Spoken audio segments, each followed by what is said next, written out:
Elite study सामान्य ज्ञान की सीरीज में आप सभी का स्वागत है। ये वीडियो नंबर 9 है। यदि आपने इससे पहले की वीडियो नहीं देखे तो उनको देख लीजिएगा, क्योंकि ये सारी सीरीज आपके लिए बहुत ही इंपॉर्टेंट है। इस सीरीज में हम डिस्कशन कर रहे हैं ऐसे प्रश्न जो हिमाचल प्रदेश के विभिन्न तरह के कम्पिटेटिव एग्जाम में बार बार पूछे जा रहे हैं।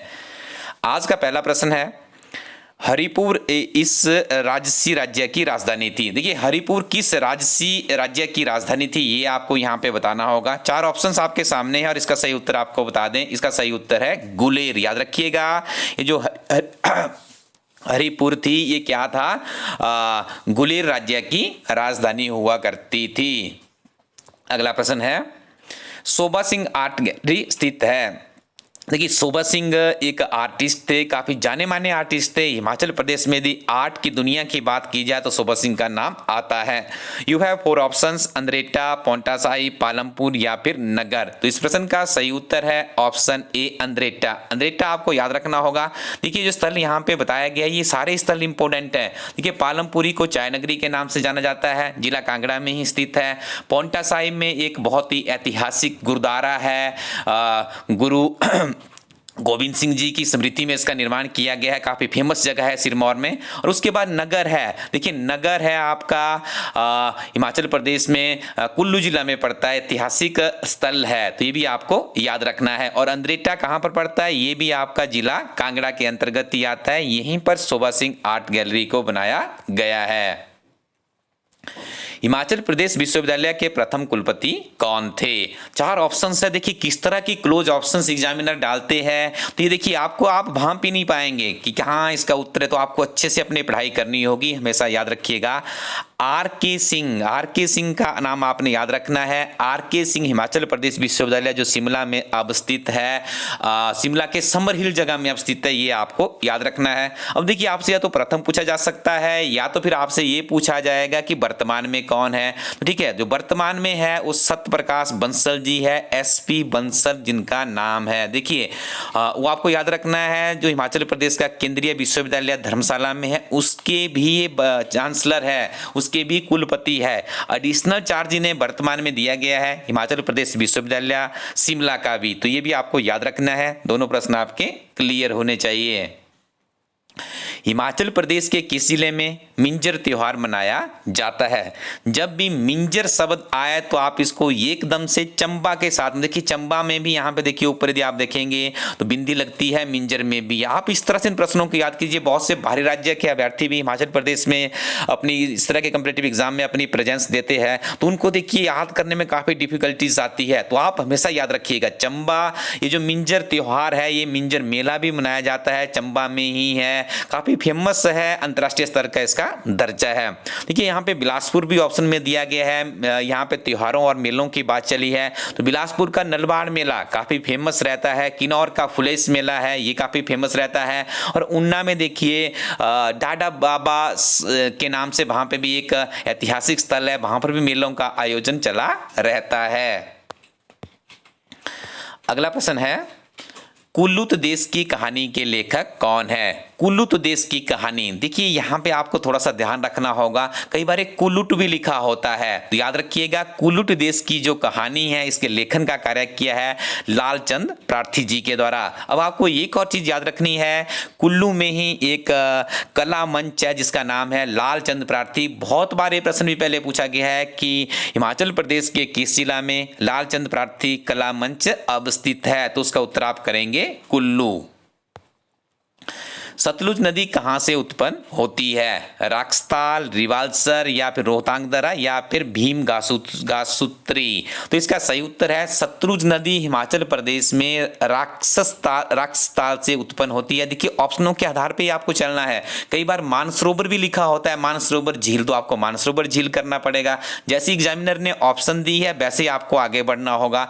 रोहतांग दर्रा से हमारी ब्यास नदी निकलती है। रिवाल्सर त्रिवेणी के नाम से जाना जाता है, जो आप इस ऑप्शन में देख रहे हैं, जहां पे 3 धर्मों का संगम है। और ये स्थल है हमारा मंडी जिला में। और याद रखिएगा, सतलुज जल प्रवाह की दृष्टि से हिमाचल प्रदेश की सबसे बड़ी नदी है। कहां से निकलती है, मानसरोवर झील भी आप इसका उत्तर कर सकते हैं या राक्सताल भी आप इसका उत्तर कर सकते हैं।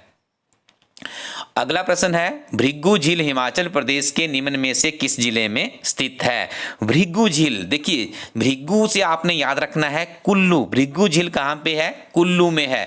हिमाचल प्रदेश की जो सबसे बड़ी प्राकृतिक झील है वो रेणुका झील है, सिरमौर में है। आर्टिफिशियल झील की बात करें तो रेणुका सागर, ये अपना गोविंद सागर झील है, ठीक है। गोविंद सागर झील, सागर बांध जो बनाया गया है वो कहाँ पे है? बिलासपुर जिला में है। ये दोनों प्रश्न भी पूछे जाते हैं कई बार, ठीक है। और एक रिवाल्सर का आपको अभी पहले पिछले प्रश्न में आपको ये पढ़ाया, तो आप रिवाल्सर से याद रखिएगा। रिवाल्सर में भी एक झील है, पंडोह में एक झील है जो कि आर्टिफिशियल झील है। ये चीजें भी आपको मेमोराइज करनी होगी। हिमाचल प्रदेश प्रथम बार केंद्र शासित प्रदेश के रूप में कब अस्तित्व में आया था? शायद इस प्रश्न का उत्तर तो आपको ज्ञात होगा। देखिए केंद्र शासित प्रदेश का यहाँ पे ऑप्शन में गलत दिया गया है। पहले आपको इस प्रश्न को क्लियर कर देते हैं पूरा का पूरा।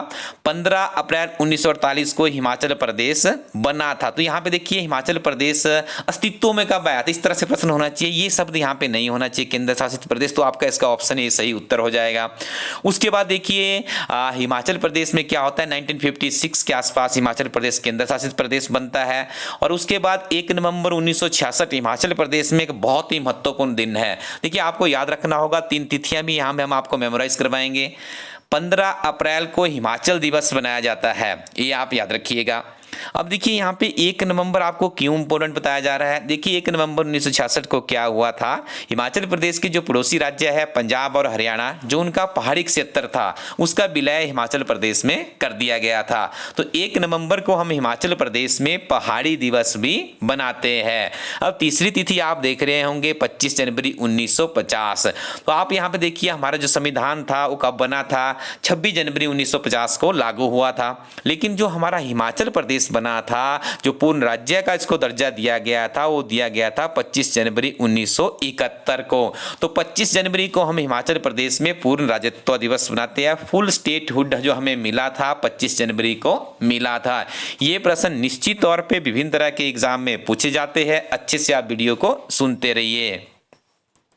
ऊना और हमीरपुर जिले की पहाड़ियां कहलाती है। ऊना और हमीरपुर हमारा समतल भूमि में आता है, ठीक है। समतल भूमि का जो मुख्य, जहाँ पे हल्की फुल्की जो पहाड़ियां पाई जाती है उन्हें शिवालिक पहाड़ियां कहा जाता है। काफी समतल भूमि है ऊना और हमीरपुर की, ये भी आप याद रखिएगा। हिमाचल प्रदेश में जास्कर पर्वत श्रृंखला, देखिए सबसे ऊंचाई पर जो स्थित है हमारी जो चोटियां हैं, जो जास्कर पर्वतमाला काफी ऊंचाई पर आती है। तो यहाँ पे देखिए ऑप्शन के आधार पे यदि हम इसका उत्तर करेंगे तो इसका उत्तर होगा पूर्वतम पर्वतमाला। अगला प्रश्न है, हिमाचल प्रदेश की ऊंचाई बढ़ती जाती है। हिमाचल प्रदेश की ऊंचाई कैसे आगे बढ़ती है? पश्चिम से पूर्व की तरफ बढ़ती है, या फिर पूर्व से पश्चिम की तरफ बढ़ती है, या दोनों तरफ बढ़ती है? तो यहाँ पे देखिए इसका उत्तर होगा आई थिंक पूर्व से पश्चिम। यहाँ पे देखिए ऑप्शन में इसका उत्तर नहीं दिया गया। यदि कोई क्लैरिफिकेशन होगी तो आप कमेंट सेक्शन में हमें बता सकते हो। प्राचीन राज्य त्रिगर्त के 2 प्रदेश थे, एक नगरकोट था और दूसरा क्या था? तो दूसरे को जाना जाता था उन दिनों जालंधर के नाम से। देखिए ये प्रश्न बहुत बार पूछा जाता है कि नगरकोट त्रिगर्त किसका प्राचीनतम नाम है, तो कांगड़ा आपको याद रखना है। त्रिगर्त के 2 प्रदेश माने जाते थे, एक नगरकोट या दूसरा जालंधर है। नूरपुर में तारागढ़ के किले का निर्माण किसने करवाया था? सीधा स्टैटिक जीके का प्रश्न है, तो आप इसको मेमोराइज कर लीजिएगा। नूरपुर से आपने जगत सिंह जी को इंटरलेट करना है। और नूरपुर कहां पे पड़ता है? जिला कांगड़ा के अंतर्गत आता है। तिब्बती लोग किन्नौर को कहते हैं। देखिए तिब्बती जो समुदाय है वो किन्नौर को क्या कहता है? तो यहाँ पे खुन्नू के नाम से जानते हैं, याद रखिएगा। तिब्बती लोग किन्नौर को क्या कहते हैं? खुन्नू कहते हैं। आपको ज्ञात होगा जो तिब्बतन की निर्वासित सरकार है जिसका मुख्यालय हिमाचल प्रदेश के धर्मशाला में स्थित है। और तिब्बत समुदाय से ही संबंध रखने वाले दलाई लामा जी को नोबेल का शांति के लिए नोबेल शांति पुरस्कार से भी सम्मानित किया गया है। वे भी धर्मशाला में ही निवास करते हैं। अगला प्रश्न है, 765 ईस्वी में सुकेत राज्य की स्थापना किसने की थी? तो सुकेत राज्य की स्थापना की थी वीरसेन ने, याद रखिएगा। सुकेत रियासत से ही जो वर्तमान में सुंदरनगर है, जिला मंडी की एक तहसील है, सुकेत से इसका नामकरण क्या हुआ है? सुंदरनगर पड़ा है। 1957 ईस्वी में क्षेत्रीय परिषद के प्रथम चेयरमैन कौन चुने गए थे? तो 1957 में इसके प्रथम चेयरमैन चुने गए थे ठाकुर करम सिंह जी, जिनका संबंध मंडी जिला से था।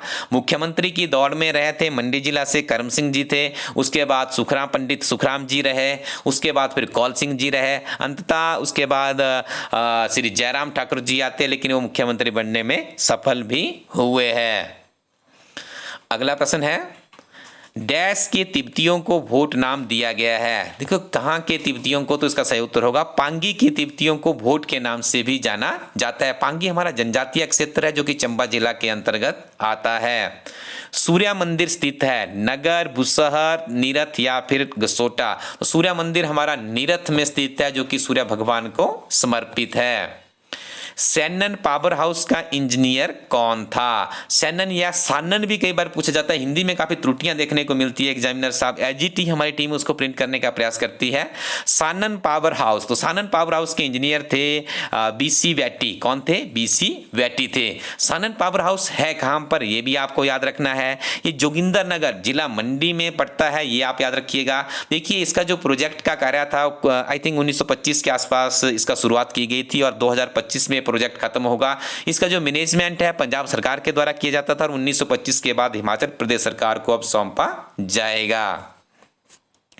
बिझारी विकासखंड हिमाचल प्रदेश के किस जिला में स्थित है? तो बिझारी खंड है हमारा हमीरपुर के अंतर्गत आता है। ठीक है, थोड़ा सा देखिए यहाँ पे मुझे लग रहा है ये नाम थोड़ा सा रेक्टिफिकेशन होगी इसमें, तो आप लोग कमेंट सेक्शन में बता दीजिएगा। अब आपको सिंपली क्या करना है, इलाज स्टडी कोरोटिन वेबसाइट पे जाना है। हिमाचल प्रदेश में इलाज स्टडी टीम के द्वारा जीआईटी की बहुत ही बेस्ट बुक तैयार की गई है। इसका तीसरा एडिशन लॉन्च कर दिया गया, आप अपनी स्क्रीन पे देख रहे होंगे।